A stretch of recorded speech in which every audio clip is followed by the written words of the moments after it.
जब सोचूं मन उलझे हर बार।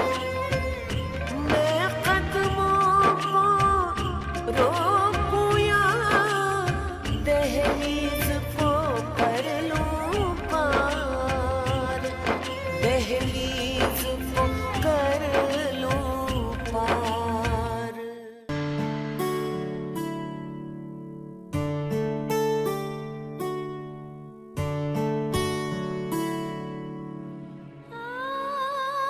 कहाँ जा रहे हो? आज तो संडे है, ऑफिस भी बंद होगा। जरूरी काम है। क्या ढूंढ रहे हो? मैं कुछ मदद करूं तुम्हारी? मैं समझ सकती हूँ कि आकाश भैया ने जो कुछ भी किया वो सब कुछ गलत था, पर इस वक्त हालात से समझौता करना होगा। अगर आकाश भैया ये बात नहीं समझ रहे तो आपको थोड़ा झुकना पड़ेगा दीदी। देखो, तुम्हें मुझसे बात नहीं करनी है तो मत करो, लेकिन मेरे सवाल का जवाब तो दे सकते हो ना। क्या ढूंढ रहे हो? मुझे मेरा वॉलेट नहीं मिल रहा।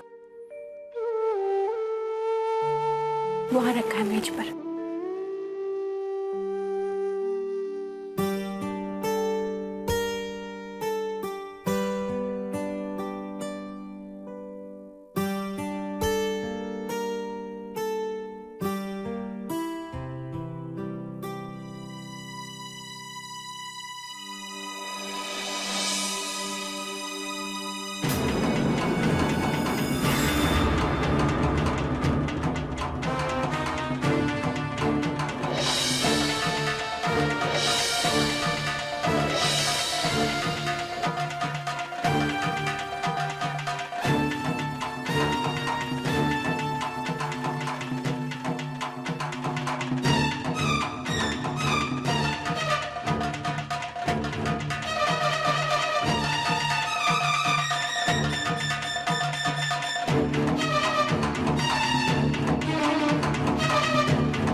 सुनो, शाम को घर जल्दी आ जाना। खाना बाहर मत खाना, साथ में खाएंगे।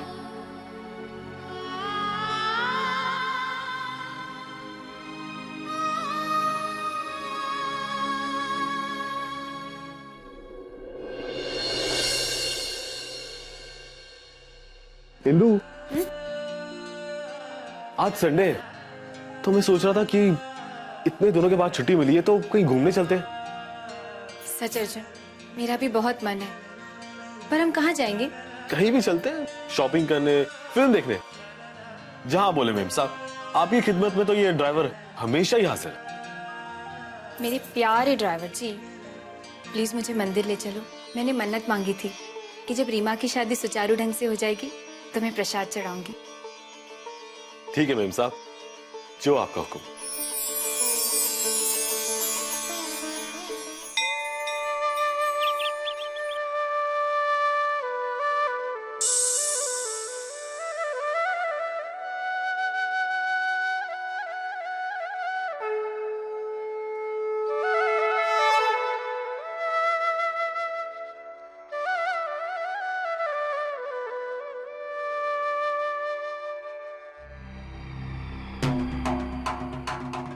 आकाश भैया, अर्जुन,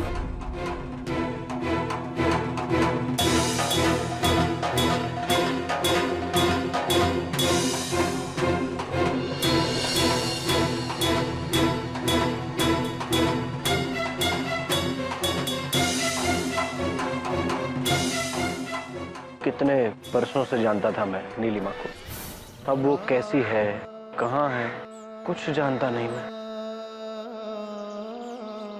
लेकिन उसके प्यार के सहारे और यादों के सहारे जीता रहूंगा। रुक्मिणी और नीलिमा दोनों की जिंदगी बर्बाद कर दी मैंने। क्यों किया मैंने ऐसा? क्यों?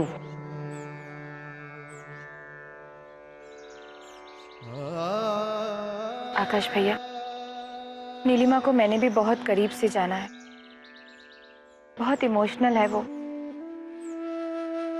उसके खातिर आप अपने परिवार से अलग हो गए। इसका ख्याल भी उसे दुख पहुंचाता। और रुक्मणी दीदी का क्या होता? कितना चाहती है वो आपको। उनकी जिंदगी तो बिखर गई होती। भैया, आपसे दूर जाने का फैसला नीलिमा का अपना फैसला था। अगर फिर भी आपको लगता है कि उसके जाने का कारण मैं हूं, प्लीज मुझे माफ कर दीजिए।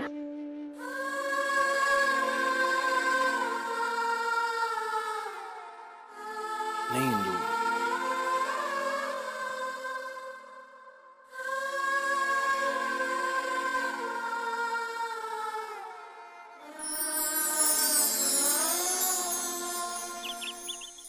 ये तो वही साड़ी है ना जो आकाश भैया आपके लिए लाए थे? दिवाली में लाए थे मेरे लिए। अब चाहे दिवाली हो या आपका जन्मदिन, आकाश भैया अब आपको कोई गिफ्ट नहीं देंगे। पहली पत्नी के जाने के शोक में यूं ही दुखी रहेंगे। विशाखा, जलीकट्टी क्यों सुना रही हो? ये साड़ी पहनने का गुरु मंत्र किसने दिया आपको? आपकी नई गुरु इंदु ने। बहुत भरोसा करने लगी हैं आप उस पे। पर एक बात मत भूलो, वो इंदु है, गिरगिट की तरह रंग बदलती है। आज तो बहुत ही हमदर्द बनी घूम रही है ना आपके सामने, कल वो फिर से दुश्मन बन सकती है। दुश्मनी मैंने की थी उसके साथ। वो बेचारी तो वो कोई बेचारी नहीं है। मत भूलो, वो नीलिमा की बहुत अच्छी सहेली थी। विशाखा, मुझे तुम्हारी इन बातों से अब चिढ़ होने लगी है। तुम्हें ना इंसानों की पहचान है और ना ही उनकी कदर। पिछले चंद दिनों में मैंने ये जान लिया है कि इस घर में मेरा भला चाहने वाला कौन है और मेरा मजाक उड़ाने वाला कौन। आप मुझे ताने दे रही हैं? सच्ची बात अगर ताना लगे तो ताना ही सही। विशाखा, एक बात सुनो, आगे से तुम मेरे पास इंदु की बुराई करने मत आना। मुझसे सहा नहीं जाएगा। बहुत अच्छे। 2 दिन में अपने पराए और पराए अपने हो गए। इंदु का असली रंग बहुत जल्दी मालूम पड़ेगा आपको।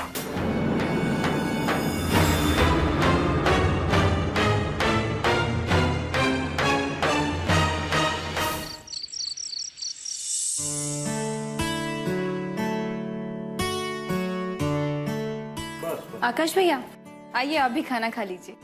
हाँ, मुंह हाथ धो के आ रहा हूँ।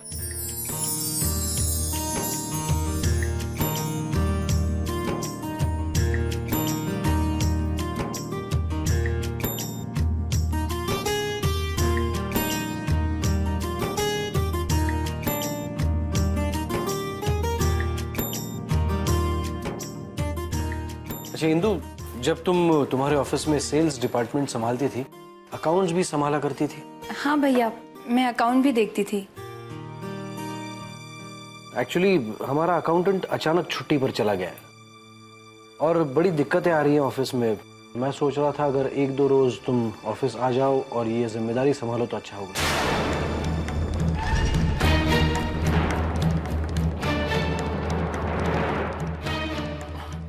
भैया, आप इंदु को तकलीफ क्यों देते हैं? नया अकाउंटेंट चाहिए तो मैं नया ढूंढ लूंगा। प्रवीण भैया, इसमें तकलीफ कैसी? भैया, मुझे अकाउंट्स का नॉलेज है, मैं कल से आ जाऊंगी। Thank you Indu. अर्जुन, तुम्हें तो कोई एतराज नहीं है ना? लो भैया, मुझे किस बात का एतराज होगा? घर का कोई सदस्य अगर बिजनेस में रहे तो इससे अच्छी बात तो कोई और हो नहीं सकती। क्यों बाबूजी? बिल्कुल ठीक कहा तुमने।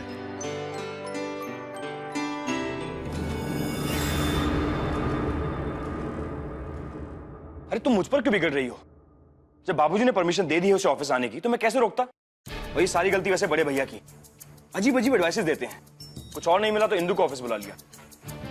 जब से नीलिमा गई है ना, बड़े भैया की मत मारी गई है। तुमने भी तो नंदी बैल की तरह अपनी गर्दन हिला दी थी और जोर से बोल नहीं सकते थे। इंदु ने तो पूरे घर को काबू में कर रखा है। अब देखना ऑफिस में कैसे नाच नचाएगी वो तुम्हें। अरे तुम चिंता मत करो, 2 दिन में चलता करूंगा उसे वहां से। ऐसा कुछ नहीं होगा क्योंकि आकाश भैया उसे जाने ही नहीं देंगे। हेलो, 50% पार्टनरशिप मेरी भी है बिजनेस में। देखता हूं आकाश भैया कैसे रोकते हैं उसे ऑफिस में।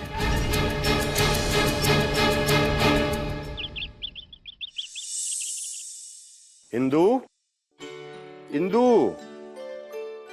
बाबूजी, अरे बहू, इंदु तो ऑफिस गई है ना? मैं भूल ही गया। दरअसल मेरी दवाई ये है ना। अरे जाते समय इंदु मुझे दे गई थी कि आपको दवा दे दो टाइम से।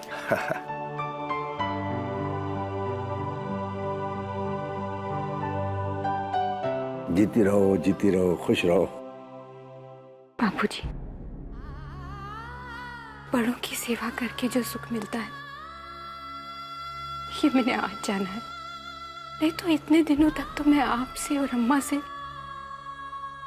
दूरी दूरी रही। काश मैं भी इंदु की तरह। अरे अरे, ये आंसू क्यों? देखो, जो गुजर गया सो गुजर गया। हमें तो आज में जीना चाहिए, आने वाले अच्छे दिनों की उम्मीद करनी चाहिए, है ना? शाबाश। शोभा, देखो तो सही, तुम्हारी बहू फिर रोने लग गई। रुक्मिणी, बेटा ऐसी रोती रहोगी तो कैसे काम चलेगा?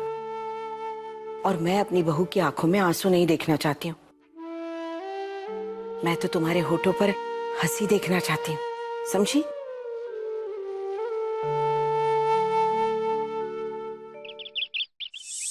इंदु, ये बैंक स्टेटमेंट्स की फाइल है।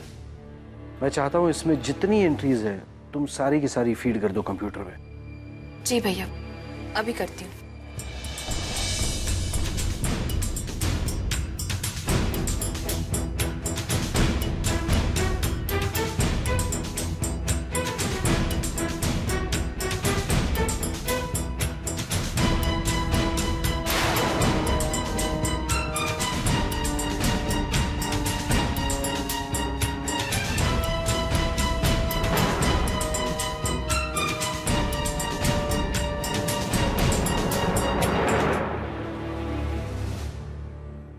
समझ में आ रहा है?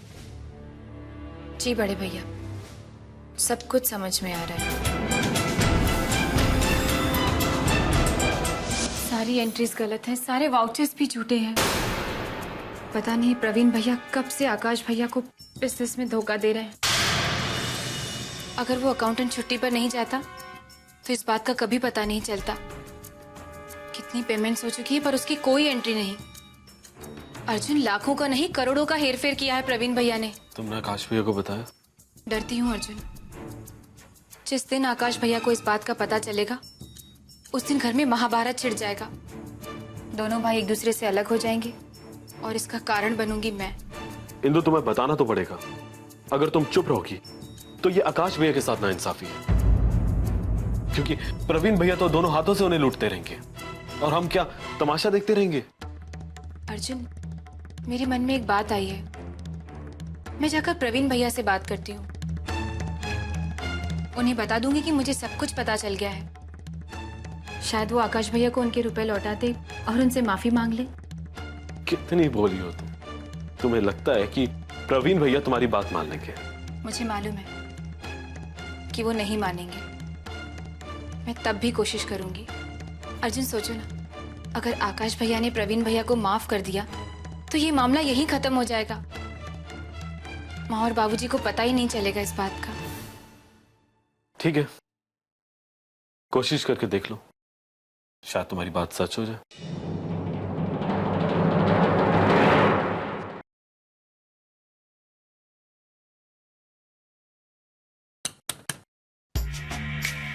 अरे आओ इंदु।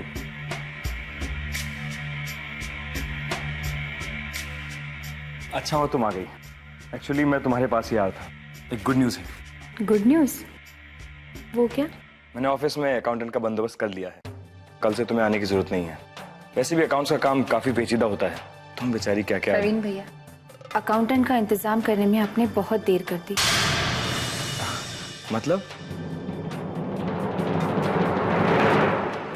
क्यों किया आपने ऐसा? ऐसी हरकत तो कोई दुश्मन ही कर सकता है। आप तो भाई है ना आकाश भैया के, क्यों तोड़ा उनका विश्वास? क्यों किया आपने ये सब? ये तुम क्या कह रही हो इंदु? मैंने क्या दुश्मनी निभाई भैया के साथ? ये बात कहते हुए भी मुझे शर्म आ रही है, पर अब शायद कहना जरूरी है। आप और आकाश भैया मिलकर बिजनेस करते हैं ना, और आपने उन्हीं को धोखा दिया, अपनी ही कंपनी को लूटते रहे, कंपनी का रुपया अपने नाम पर अलग अलग अकाउंट्स में ट्रांसफर करते रहे। और आकाश भैया, उन्हें तो कभी शक भी नहीं हुआ इन बातों पर। वाह, तुम एक दिन ऑफिस क्या गई, तुमने सारी जानकारी ले ली। मैं झूठा भी बन गया, मक्कार भी बन गया। इंदु, तुम चाहती क्या हो? तुम हम दोनों भाइयों में फूट डलवाना चाहती हो क्या? इस बात का अंदाजा था मुझे कि आप अपना जुर्म कभी कबूल नहीं करेंगे। प्रवीण भैया, मेरे पास सारे सबूत हैं, वो सारे ट्रांजैक्शंस, सारी बैंक डिटेल्स, सबकी लिस्ट है मेरे पास। बेहतर यही होगा कि आप आकाश भैया के सामने अपना गुनाह कबूल कर लें। बड़े भैया बहुत साफ दिल के इंसान हैं, वो आपको जरूर माफ कर देंगे। माफी? माफी वो मांगता है जिसने जुर्म किया हो, और मैंने कोई जुर्म नहीं किया है। लेकिन मुझे एक बात समझ नहीं आती कि तुम मुझे बिना वजह क्यों कसूरवार ठहरा रही हो? तुम्हारा मकसद क्या है? प्रवीण भैया, बात टालने की कोशिश मत कीजिए। मैं आपसे कह चुकी हूं कि मेरे पास सारे सबूत हैं। या तो आप खुद जाकर आकाश भैया के सामने अपना गुनाह कबूल कीजिए, वरना मैं उन्हें सब कुछ सच सच बता दूंगी। बोलिए, क्या फैसला है आपका?